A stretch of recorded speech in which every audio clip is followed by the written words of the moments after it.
So the very funniest thing happened. This episode today is about that funny thing, which was this. I was teaching a session on how to teach sessions, including how to use the recording you got from that session in other things that you can do with it. And I didn't record it.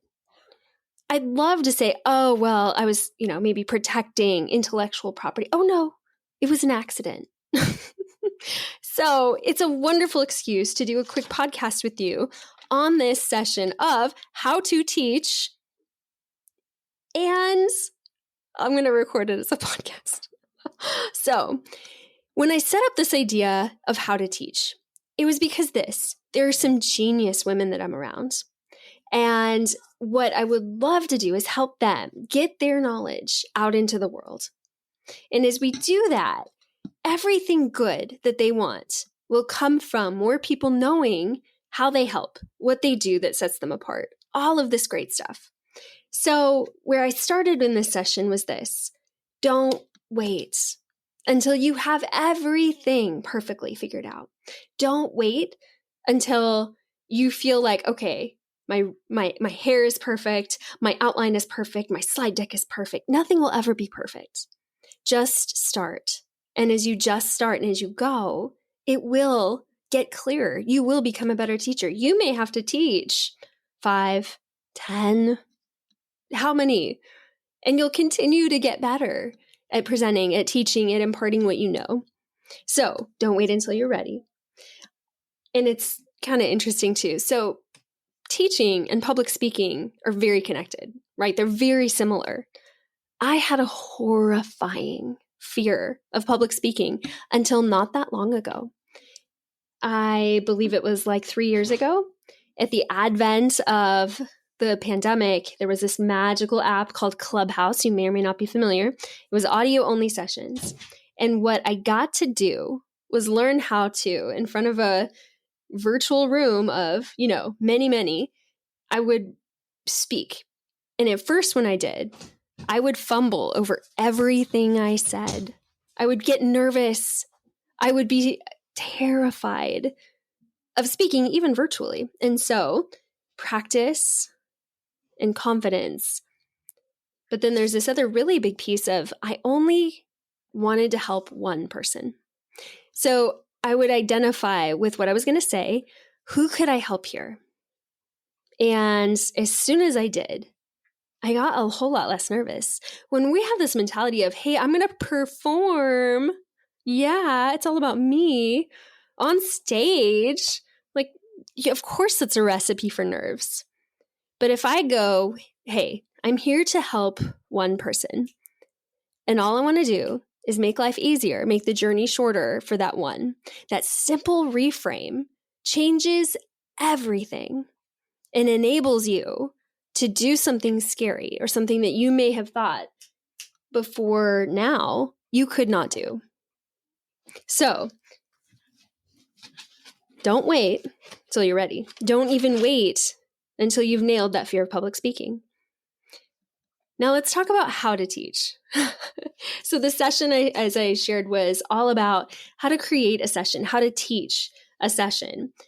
And right now, I'm on the same microphone that I used when I did that session. This is not an amazing microphone. My husband is on me to get a better microphone, and I will. It's just, this is here. This one works. It is a whole $19 on Amazon, and it's really movable. Like I can bring it with me wherever I go. It's what enables what I say to carry a whole lot more weight. We equate in our minds high quality audio with high quality content, right? And if I was like, now I'm going to step away for a second so you can hear, but if I was way back here, or at worst, like fuzzy, it would be so unappealing to you. It would be hard to focus. Our brains would go, this is too much work to pay attention to. And so if you are using your built-in computer or laptop microphone, even for a Zoom call, much less a webinar or even a podcast, that is a problem. You got to get a simple, easy to use USB plug-in, at bare minimum, a microphone. Now, I want to look good and sound good, right? So sounding good is all about the microphone. Looking good, I want to be in the frame of my camera.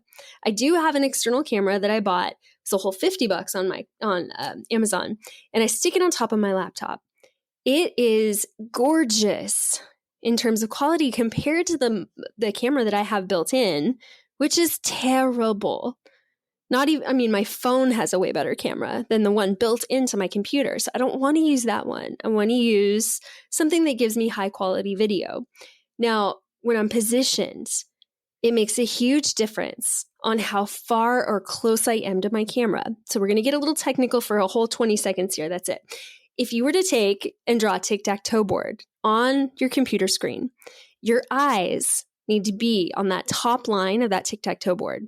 Your hair, that means it's going to almost touch the top of that screen that you would see in front of you, and that is okay. You are chest up to the head, filling the screen. It looks so much more powerful than if you are not positioned that way, okay? So there was a whole 20 seconds there.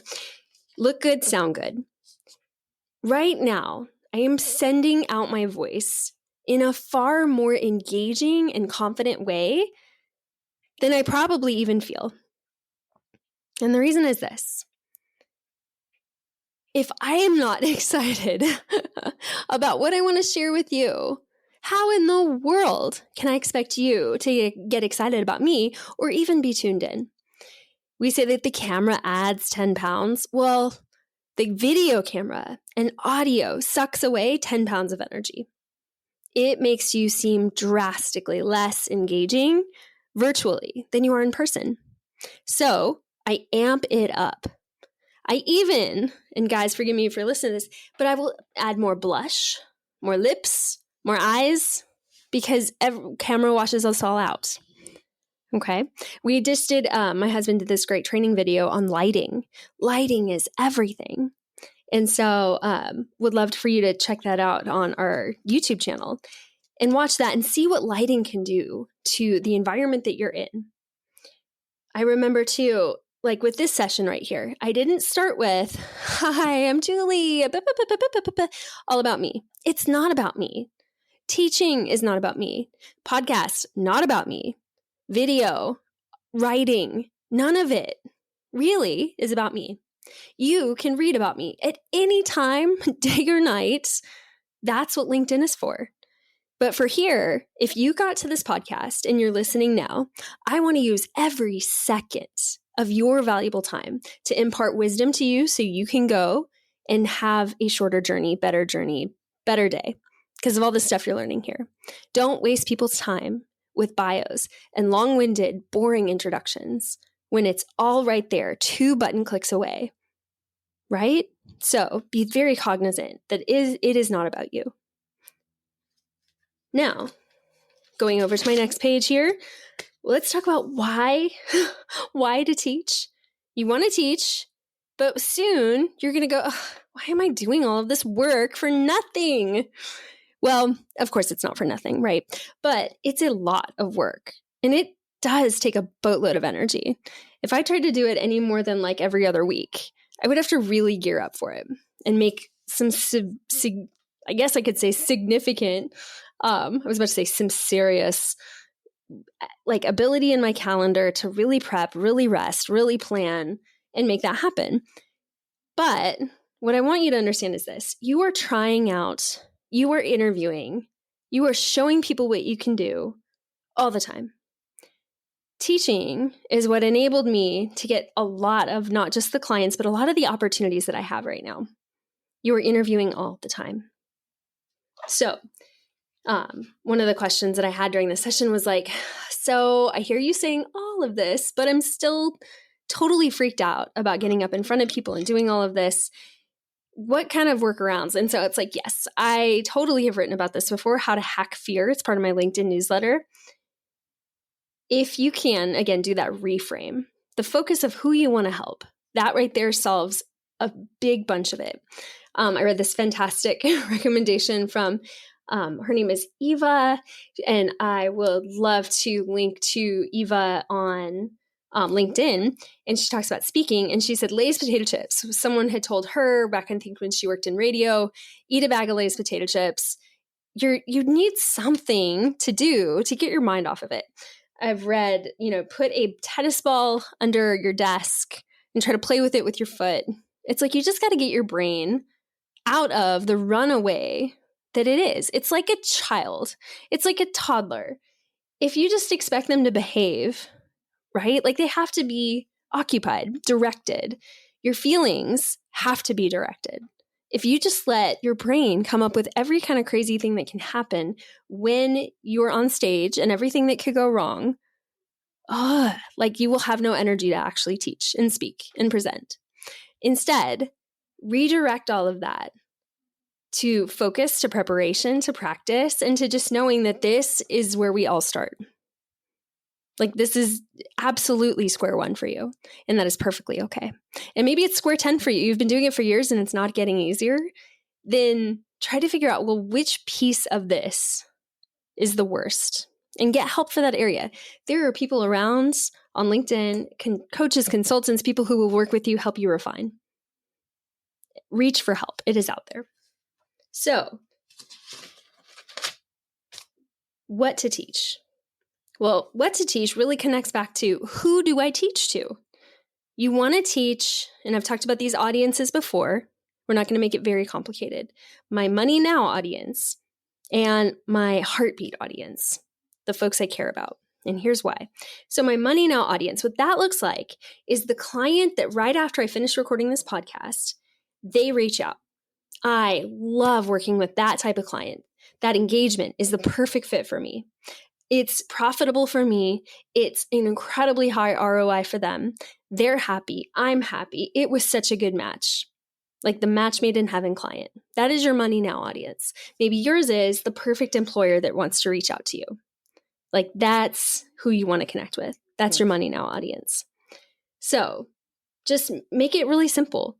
What was the best engagement you've had for client work, for your consultancy in the last couple of years, in the last year? That's who you talk to. And then the other one is, who do you care about? I do a ton of volunteering, and it's in the area of like resumes and all things refinement of resume. That is who I want to talk to also. So there you go. Not complex. That's who you teach to. And third thing, what do you teach? Actually, I don't know if that was the third thing or not. Whatever. This is a work in process too. One day I will have the most polished professional podcast ever. But for now, I will say there's the third thing, and it probably was the fourth or fifth. What to teach. What keeps my Money Now audience up at 2 a.m? You want to make it feel like you are inside their head, knowing what they are concerned about. What makes them freak out, that they need an answer to, that they can't seem to recover from, what are the barriers that audience has? That's what you want to teach. And then make it really tactical whenever you can. What does that mean for you on a Tuesday? How does that change your world on a Tuesday? On any given week? What do you do differently, specifically, so that by the time they walk away, everything feels clear, better. You spoke to them. It was great. They trust you. They like you. Okay? So I hope that you go look for opportunities that you can teach, that you can get in front of people. Your local chamber of commerce, local networking groups that meet. Reach out. Say, hey, I can teach on this specific thing. I like to say have 3 keynotes ready to go. Don't do 10. You won't do them great. Because teaching takes, again, a whole lot of energy. And if you're recreating something new every time, so offer one of 3 opportunities that you can give to them to teach on things. We're going to do a podcast with a fabulous lady named Karen. She's going to teach us all things meeting and facilitation and how to have an incredibly effective use time with what you do. I can't wait for that session. But until then, I'll just say this. Go and find a place where you can practice. Hold a session in your networking group. You know of some people around you who are teaching. Ask them, where do you think I could go and find an opportunity like this? Would love your advice. People will open doors for you when you ask. Thanks for joining me today. Have an awesome day. And go share who you are with someone.